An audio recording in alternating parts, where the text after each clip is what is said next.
Баршаңызға сәлем достар. Қазір мен сіздерге осы жұп-жұмсақ тәп-тәтті пончикидің рецептін айтатын боламын. Ол үшін видеоны соңына дейін қараңыздар.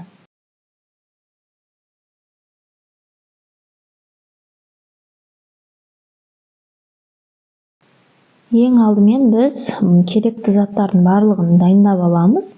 Және бөлме температурасында болу қажет. Сүтіміз де жылы болуы керек. Мен ең алдымен жарты бокал жылы сүтке дрожжімді салып араластырып аламын. Сосын оны 5 минутқа бетін жауып қойып аламын.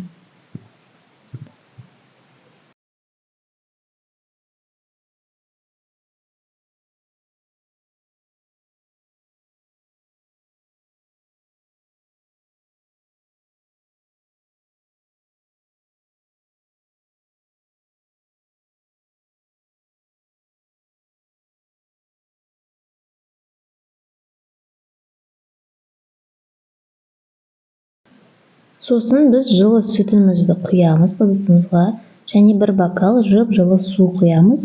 Екеуін жақсылап араластырамыз. Содан кейін біз қантымызды, дәмдеуіштерімізді сала береміз. Мен үйдегі бар заттарды сала беремін. Мысалы, холодильникте тұрып қалған қаймақ салсаңыз да болады, май құйсаңыздар да болады. Және бөлме температурасында тұрған бір жұмыртқаны қосамын. Сіздер қантты өз қалауларыңызша қоссаңыздар болады. Мен тәтті болғанын ұнатамын, сондықтан мен 10 ас қасық қантты салдым. Жұмыртқаны қолмен жақсылап араластырып, кейін қаймағымызды саламыз. Қаймақта бөлме температурасында болуы қажет. Қаймақ өте жұмсақ қылады біздің бәлішімізді. Содан кейін мен дрожжімді саламын.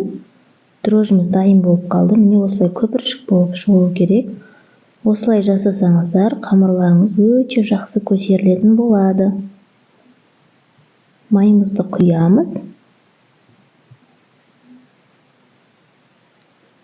Енді ұнымызды салып, жұп-жұмсақ етіп, әдемі қамыр илейміз. Ұнды керегінше қосып саласыздар. Жұмсақ қамыр болғанша, қолға жабыспайтын қамыр болғанға дейін ұнды саласыздар. Мен бір табақтай ұн салдым, бірақ грамын білмедім, көзбен өлшеп сала бердім. Сіздер де солай өздеріңіздің көздеріңізбен өлшеп, жұмсақ қамыр болғанға дейін сала бересіздер.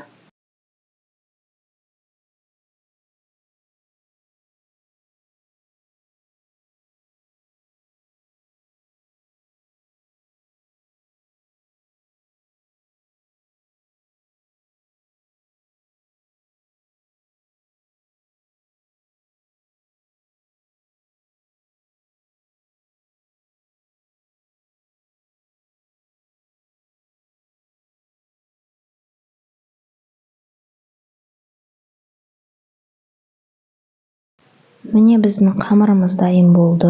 Енді бетін жауып, 1 сағатқа жылы жерге қойып қоямыз.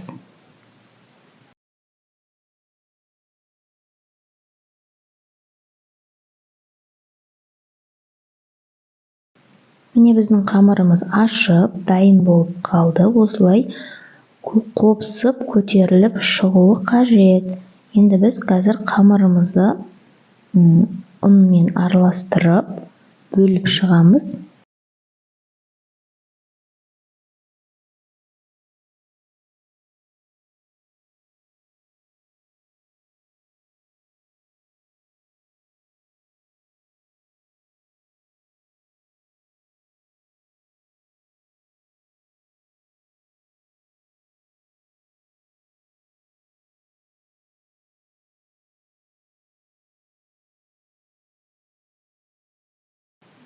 Ұнды көп себудің қажеті жоқ.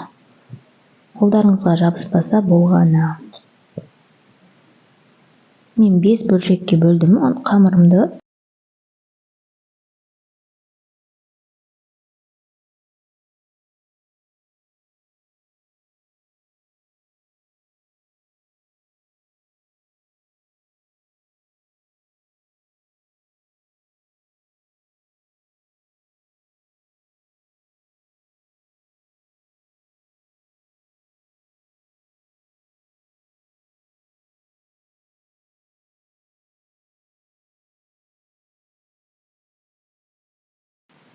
Қамырымызды қатты жұқа етпей, кішкене қалыңдау қылып жаямыз.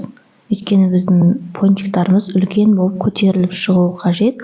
Сондықтан қамырды қатты жұқа етіп жайып жібермеңіздер. Әйтпесе көтерілмей қалады. Мен осындай бакстаканмен, өздеріңіздің үйлеріңізде не бар, крышкамен де тесеңіздер болады осылай. Бакалашканың крышкасы да болады. Ортасын тесуге. Мен торттың қалыбымен кестім. Крем жасайтын, крем шығаратын.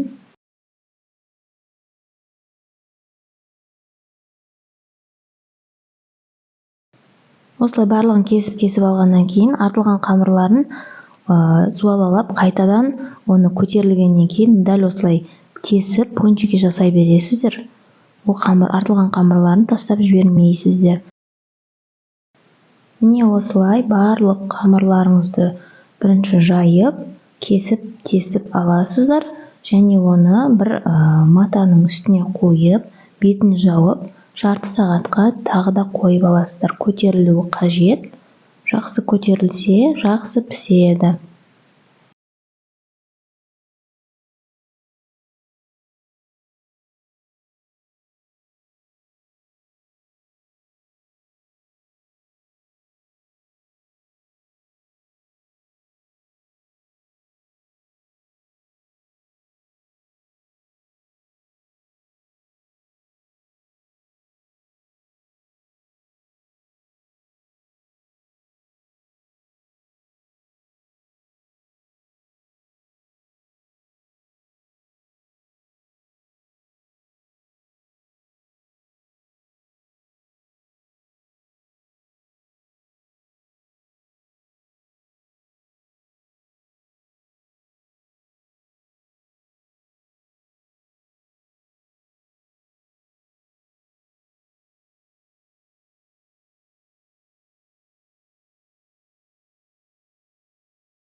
Майымызды қатты қыздырмаймыз.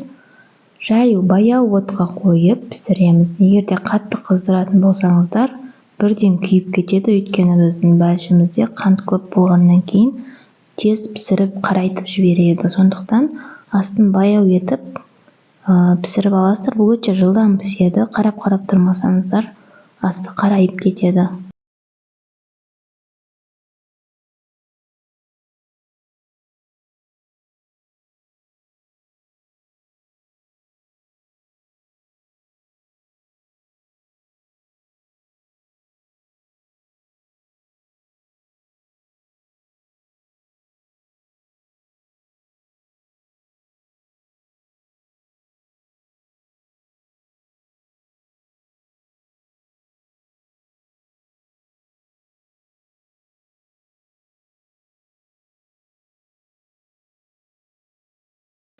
Осылай пісіріп алып, астына кардан қойып, кішкене майын сырғытып алсаңыздар да болады. Мен осылай майын сырғытып аламын үнемі. Өйткені ол майға піскеннен кейін тарелкаға бірден салсаңыздар, майы ағып кетуі мүмкін. Енді мен шоколадты жағып, бетін сәндейтін боламын. Мен обычно Қазақстан шоколадын еріттім. Оның ешқандай несі жоқ, көрсететіні жоқ. Жай ғана суға ерітіп алдым. Осылай батырып, бірден батырып, осылай қойып шығасыздар.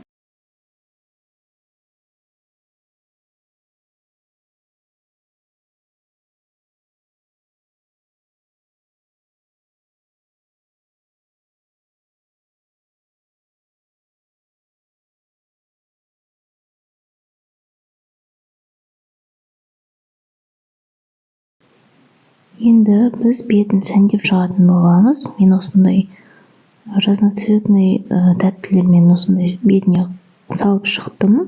Сіздер де өз қалауларыңызша жасай берсеңіздер болады. Орех қосып, немесе басқа түрлі ақ шоколадты ақ немесе розовый шоколад қоссаңыздар да болады.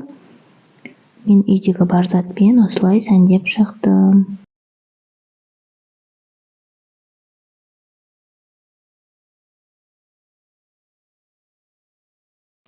Міне біздің пончик үйіміз дайын болды. Егер сізге рецепті видео ұнаса, лайк басып, комментарий қалдырып, каналға тіркеліп кетіңіздер. Бұл мен үшін өте маңызды. Және менің каналымнан оңай рецептердің түр-түрін таба аласыздар. Менімен бірге болыңыздар, сау болыңыздар.